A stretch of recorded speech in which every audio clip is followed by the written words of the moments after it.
Hello എല്ലാ വിദ്യാർത്ഥികൾക്കും അസ്ലം ലോയിൻ്റെ പുതിയൊരു വീഡിയോയിലേക്ക് സ്വാഗതം. ഇന്നത്തെ വീഡിയോയിൽ പറയുന്ന LBS admission to D pharm health inspector paramedical diploma കോഴ്സിൻ്റെ താൽക്കാലിക റാങ്ക് ലിസ്റ്റ് പ്രസിദ്ധീകരിച്ചിട്ടുണ്ട്. അതോടൊപ്പം എന്നാണ് ഓപ്ഷൻ രജിസ്ട്രേഷൻ, എന്നാണ് പെർമനൻറ്റ് അലോട്ട്മെൻറ്റ്, എന്നാണ് അലോട്ട്മെൻറ്റ്, ഇനി എന്നാണ് അലോട്ട്മെൻറ്റ് വരുന്നത് തുടങ്ങിയ കാര്യങ്ങളും പിന്നെ കുറേ വിദ്യാർത്ഥി സംശയമുള്ള കാര്യങ്ങളാണ് ഈ വീഡിയോയിലൂടെ പറയുന്നത്. ആദ്യമായിട്ടാണ് ചാനൽ വീഡിയോ കാണുന്നത്, ഇതുപോലത്തെ LBS അപ്ഡേറ്റ്സ് അറിയാൻ വേണ്ടി ചാനൽ സബ്സ്ക്രൈബ് ചെയ്യുക, വീഡിയോ ഇഷ്ടമായ ലൈക്ക് ചെയ്യുക.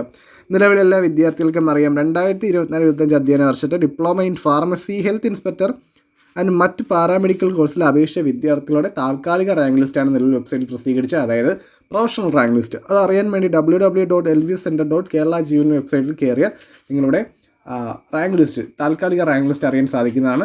ഒരു വിദ്യാർത്ഥിക്ക് 3 അതിൽ കൂടുതൽ റാങ്ക് ലിസ്റ്റ് വരാൻ സാധ്യതയുണ്ട്. കാരണം ഇപ്പോൾ ഒരു വിദ്യാർത്ഥി SM ആയിരിക്കും, അതിൽ റിസർവേഷൻ കാറ്റഗറി ഉണ്ട്, EWS കാറ്റഗറി ഉണ്ട്. അപ്പോൾ ഒരു വിദ്യാർത്ഥികൾ 2 കൂടുതൽ റാങ്ക് ലിസ്റ്റ് വരും. മേ ബി ഒരു വിദ്യാർത്ഥിക്ക് 2 റാങ്ക് ലിസ്റ്റ് വരാം. ഒന്ന് SM റാങ്ക് ലിസ്റ്റ് ആയിരിക്കും, പിന്നെ റിസർവേഷൻ കാറ്റഗറി ആണെങ്കിൽ അതിൻ്റെ റാങ്ക് ലിസ്റ്റ്, പിന്നെ EWS എലിജിബിലിറ്റി ഉണ്ടെങ്കിൽ അതിൻ്റെ റാങ്ക് ലിസ്റ്റ്.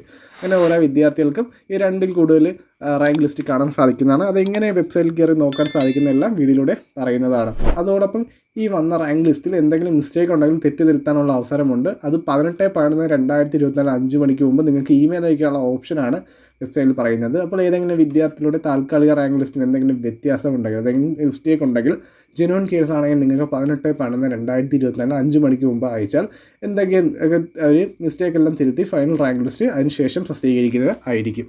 അതിനുവേണ്ടി ഒഫീഷ്യലായിട്ടുള്ള lbstvpm@gmail.com എന്ന ഇമെയിൽ ഐഡിയിലൂടെയാണ് അയക്കേണ്ടത്. ഇമെയിൽ ID ഞാൻ സ്ക്രീനിൽ കാണിക്കുന്നതാണ്, അല്ലെങ്കിൽ നിങ്ങൾക്ക് വെബ്സൈറ്റിൽ കയറി നോക്കാൻ സാധിക്കുന്നതാണ്. അപ്പോൾ എന്തെങ്കിലും മിസ്റ്റേക്ക് ഉണ്ടെങ്കിൽ ഇമെയിലൂടെ അയച്ചാൽ അതിൻ്റെ തെറ്റ് തിരുത്തി ഫൈനൽ റാങ്ക് ലിസ്റ്റ് ഉടനെ പ്രസിദ്ധീകരിക്കുന്നതായിരിക്കും. അതോടൊപ്പം കുറേ വിദ്യാർത്ഥികൾ സംശയമുണ്ട്, ഇനി എന്നായിരിക്കും ഫൈനൽ റാങ്ക് ലിസ്റ്റ് വരുന്നത്. അപ്പോൾ എന്തായാലും 18/11/2024 വരെ പ്രൊഫഷണൽ റാങ്ക് ലിസ്റ്റിന് തെറ്റ് തിരുത്താനുള്ള സമയമുണ്ട്. അതിനുശേഷം ഏകദേശം 20-ാം തീയതി ആയിരിക്കും, മേ ബി 20-ാം തീയതി ആയിരിക്കും നിങ്ങളുടെ ഫൈനൽ റാങ്ക് ലിസ്റ്റ് വരുന്നത്.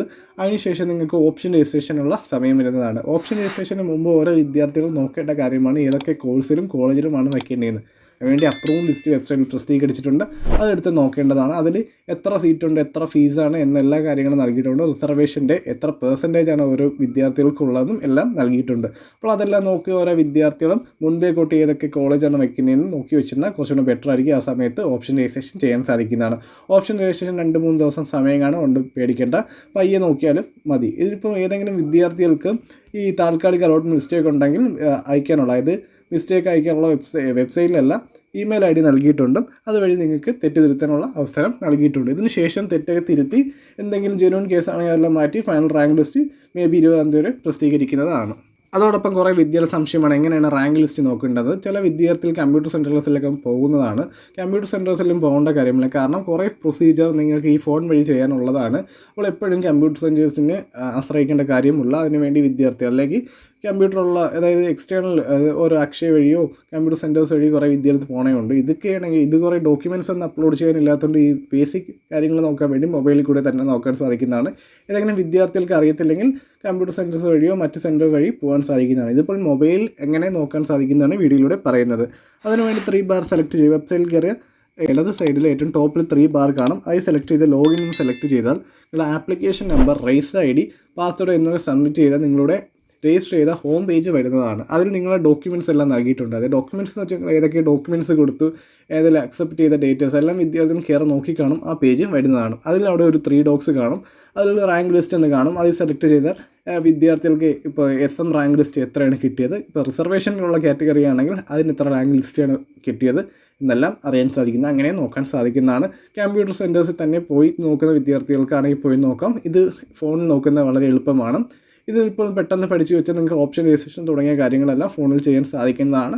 അതുകൊണ്ട് ഓരോ വിദ്യാർത്ഥികൾ ഇത് കുറേ പ്രൊസീജിയേഴ്സ് ഉണ്ട് ഇങ്ങനെ ചെയ്യാൻ, ഓപ്ഷൻ രജിസ്ട്രേഷൻ ചെയ്യാനും മറ്റു കാര്യങ്ങൾ ഫോണിൽ കൂടെ ചെയ്യുന്നതായിരിക്കും ബെറ്റർ. കാരണം ഒരുപാട് കാര്യങ്ങൾ അപ്ഡേറ്റുകളും മറ്റേ ഓരോ ഡീറ്റെയിൽസ് എല്ലാം എൻ്റർ ചെയ്ത് ഇത് ഫോണിൽ കൂടെയും എൻ്റർ ചെയ്യുക. അപ്പോൾ എല്ലാ വിദ്യാർത്ഥികളും അതും കൂടെ അറിയേണ്ടതാണ്. അതിനുശേഷം എല്ലാ വിദ്യാർത്ഥികൾക്കും എല്ലാ റാങ്ക് ലിസ്റ്റ്, അതായത് ഏതൊക്കെ കാറ്റഗറിക്ക് ഏതൊക്കെ ആപ്ലിക്കേഷൻ നമ്മളുള്ള വിദ്യാർത്ഥികൾക്ക് എത്രാമത്തെ റാങ്ക് ലിസ്റ്റാണ് കിട്ടിയെന്ന് കോമൺ ആയിട്ട് അറിയാൻ സാധിക്കുന്നതാണ്. 3 ബാർ സെലക്ട് ചെയ്താൽ അതിൽ റാങ്ക് ലിസ്റ്റ് എന്ന് കാണാം, അതായത് ന്യൂ എന്ന് പറഞ്ഞ new professional rank list new എന്ന് കാണാം. ആ ഓപ്ഷൻ സെലക്ട് ചെയ്താൽ നിങ്ങൾക്ക് ഇതുപോലത്തെ ഒരു പേജ് വരും. അത് റാങ്ക് ലിസ്റ്റ് സെലക്ട് ചെയ്താൽ നിങ്ങൾക്ക് DPharm വരും, DHA ആൻഡ് പാരാമെഡിക്കൽ കോഴ്സ്. ഇതിൽ ഏത് വെച്ചാൽ സെലക്ട് ചെയ്തിട്ട് നിങ്ങൾ ഏത് കോഴ്സിനാണ് കൊടുത്തേക്കുന്നത്, അതിൽ ഏതൊക്കെ വിദ്യാർത്ഥികളുടെ ആപ്ലിക്കേഷൻ നമ്മൾ ഫസ്റ്റ് കിട്ടിയ എത്ര മാർക്കാണ്, ഓരോ മാർക്കിൻ്റെ പെർസെൻറ്റേജും കാണാൻ സാധിക്കുന്നതാണ്. ഈ മാർക്കിൻ്റെ പെർസെൻറ്റേജ് നിങ്ങളുടെ ഹോം പേജിലും അറിയാൻ സാധിക്കുന്നതാണ്. ഈ മാർക്കിൻ്റെ പെർസെൻറ്റേജിൻ്റെ ഇൻഡെക്സ് മാർക്കിൻ്റെ അടിസ്ഥാനത്തിലേക്കായിരിക്കും ഓരോ വിദ്യാർത്ഥികൾക്ക് റാങ്ക് ലിസ്റ്റ് വന്നിട്ടുള്ളത്. അതിനുശേഷം ഇവിടെ കോട്ട സ്റ്റേറ്റ് മെറിറ്റ് സെലക്ട് ചെയ്ത് നിങ്ങൾ ഷോ എന്ന് കാണിച്ചാൽ ഈ സ്റ്റേറ്റ് മെറിറ്റ് വഴി ഈ DHI പാരാമെഡിക്കൽ കോഴ്സ് കിട്ടിയ എല്ലാ വിദ്യാർത്ഥിയുടെ ആപ്ലിക്കേഷൻ നമ്പർ, പേര് കാണത്തില്ല, ആപ്ലിക്കേഷൻ നമ്പർ, മാർക്കിൻ്റെ പെർസെൻറ്റേജ് തുടങ്ങിയ കാര്യങ്ങളെല്ലാം കാണുന്നതാണ്. എല്ലാ വിദ്യാർത്ഥികൾക്കും കോമൺ ആയിട്ട് എടുത്ത് നോക്കാൻ സാധിക്കുന്നതാണ്. പിന്നീട് നിങ്ങൾക്ക് ഏതെങ്കിലും റിസർവേഷൻ കാറ്റഗറിയാണ്, അതായത് ഇപ്പോൾ നൽകിയിട്ടുണ്ട് ഈഴവ, EWS, മുസ്ലിം, OBH എന്നീ കാറ്റഗറി അല്ലെങ്കിൽ മറ്റ് കാറ്റഗറിയുള്ള വിദ്യാർത്ഥികളെ സെലക്ട് ചെയ്ത് എല്ലാ വിദ്യാർത്ഥികളും, അതായത് എല്ലാ ബാക്ക്ഗ്രൗണ്ടിലുള്ള, അതായത് എല്ലാ റിസർവേഷൻ കാറ്റഗറിയിലുള്ള എല്ലാ വിദ്യാർത്ഥികൾക്കും നോക്കാൻ സാധിക്കുന്നതാണ്. എല്ലാ ഡീറ്റെയിൽസും ഒഫീഷ്യലായിട്ട് വെബ്സൈറ്റിൽ നൽകിയിട്ടുണ്ട്. പിന്നീട് സർവീസ് കോട്ട കാൻഡിഡേറ്റ്സിൻ്റെ പ്രൊഫഷണൽ റാങ്ക് ലിസ്റ്റ് ഇതുവരെ പ്രസിദ്ധീകരിച്ചിട്ടില്ല, അത് പിന്നെ പ്രസിദ്ധീകരിക്കും. ഇതുവരെ പ്രസിദ്ധീകരിച്ചിട്ടില്ല, ഇനി പ്രസിദ്ധീകരിക്കുന്ന ഒഫീഷ്യലായിട്ട് വെബ്സൈറ്റിൽ പറയുന്നുണ്ട്. പിന്നീട് എന്തെങ്കിലും സംശയമുണ്ടെങ്കിൽ കമൻറ്റായി ചോദിച്ചാൽ മതി. വീഡിയോ വായിക്കാൻ കാരണം കുറേ വീഡിയോ റെക്കോർഡ് ചെയ്യാൻ കുറച്ച് സാങ്കേതിക വ്യത്യാസം ഉണ്ടായിരുന്നു. ക്ലാസ്സൊക്കെ തുടങ്ങിയുണ്ട്, അപ്പോൾ അതിന് ശേഷമായിരിക്കും വീഡിയോ റെക്കോർഡ് ചെയ്യുന്നത്. എന്തെങ്കിലും ഇൻഫോർമേഷൻ അപ്ഡേറ്റ് ചെയ്യാൻ വേണ്ടി ചാനലിൽ കമ്മ്യൂണിറ്റി വഴി വരുന്നതാണ്. ഇപ്പോൾ എല്ലാ വിദ്യാർത്ഥികളും കമ്മ്യൂണിറ്റി ചെക്ക് ചെയ്യുക. അതിൽ കണ്ട വിദ്യാർത്ഥികൾ മാക്സിമം ലൈക്ക് അടിക്കുക, എന്നാൽ മാത്രമേ എത്ര വിദ്യാർത്ഥികൾ കണ്ടെന്ന് അറിയാൻ സാധിക്കുകയുള്ളൂ. ഈ കമ്മ്യൂണിറ്റി ഇടുന്ന അപ്ഡേറ്റ്സ് എല്ലാം എല്ലാ വിദ്യാർത്ഥികളും നോട്ടിഫിക്കേഷനിൽ വരുന്നതാണ്. അപ്പോൾ എല്ലാ വിദ്യാർത്ഥികളും യൂട്യൂബിൻ്റെ കമ്മ്യൂണിറ്റിയും കൂടെ നോക്കേണ്ടതാണെന്ന് ഞാൻ പറയുന്നു. കൂടുതൽ വിവരങ്ങൾ അറിയാൻ വേണ്ടി ചാനൽ സബ്സ്ക്രൈബ് ചെയ്യുക, വീഡിയോ ഇഷ്ടമായി ലൈക്ക് ചെയ്യുക. താങ്ക്